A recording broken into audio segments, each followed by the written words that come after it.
ओम शांति।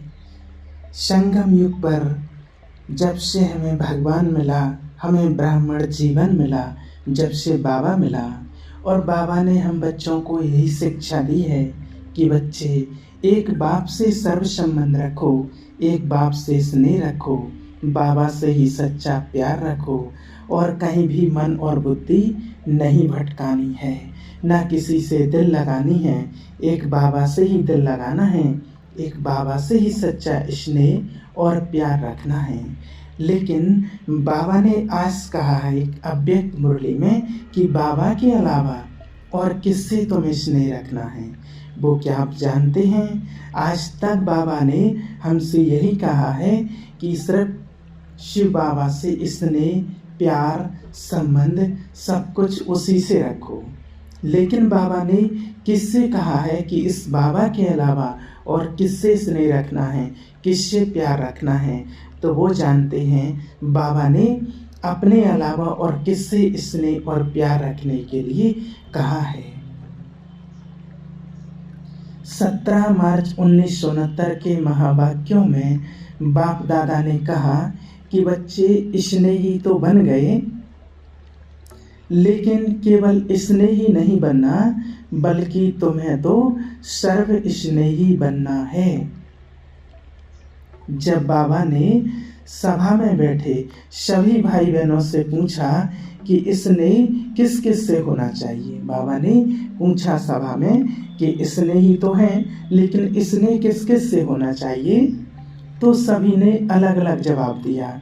किसी ने कहा बाप से स्नेह होना चाहिए, फिर किसी ने कहा सर्विस से, और कुछ एक ने देवी परिवार से स्नेह की बात कही। लेकिन बाप दादा ने कहा ये सब तो ठीक है, परंतु इसके साथ साथ एक और बात से स्नेह होना अति आवश्यक है। माना बच्चों ने, बाबा के बच्चों ने जो भी कहा, किसी ने सर्विस से, किसी ने देवी परिवार से, तो बाबा ने कहा ये तो ठीक है, लेकिन एक और जो है वो अति आवश्यक है, उससे स्नेह रखना। और वह कौन सी चीज है? तो बाबा ने बताया पुरुषार्थ से स्नेह। बाबा ने कहा जो बच्चे पुरुषार्थ के स्नेही होंगे वो सबके स्नेही होंगे। पुरुषार्थ से स्नेह होने के कारण ही एक दो के स्नेह के पात्र बन सकते हैं,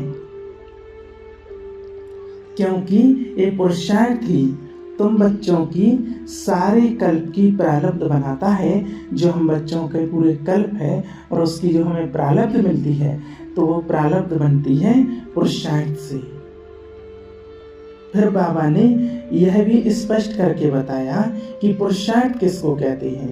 पहले बाबा ने बता दिया कि स्नेह रखना है पुरुषार्थ से। अब बाबा कहते हैं कि पुरुषार्थ किसे कहते हैं। बाबा ने वो भी स्पष्ट किया है पुरुषार्थ किसे कहते हैं। तो बाप दादा ने कहा फाइनल स्टेज प्रमाण, स्वयं में जो कुछ भी कमी नजर आती है उस कमी को शीघ्र निकालना ही पुरुषार्थ से प्यार है। मेरे अंदर जो भी कमी है, और उसको ऐसा नहीं कि देखते भी चलें और कहते भी हैं बाबा से शिकवा शिकायत की बाबा मेरे में ये कमी है, मैं पुरुषार्थ कर रही हूँ दूर करने का, लेकिन करते नहीं। बाबा कहते जैसा ही लगे कि कमी है उसको फट से शीघ्र ही उसको बिल्कुल निकाल देना, अपने से दूर कर देना।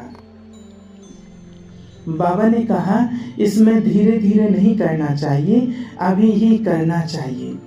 ऐसे नहीं सोचो कि फिर कर लेंगे, अब इंतजार नहीं इंतजाम करो।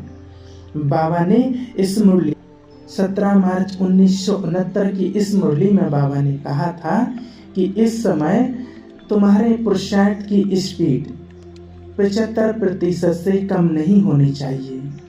तो वर्तमान समय हमें अपने आप को चेक करने की आवश्यकता है कि आज हमारे पुरुषार्थ की गति क्या है और समय के अनुसार क्या होनी चाहिए हमारे पुरुषार्थ की गति।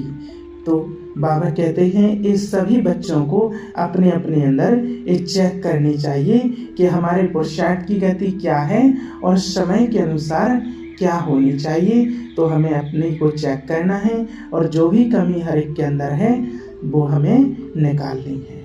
अच्छा, ओम शांति।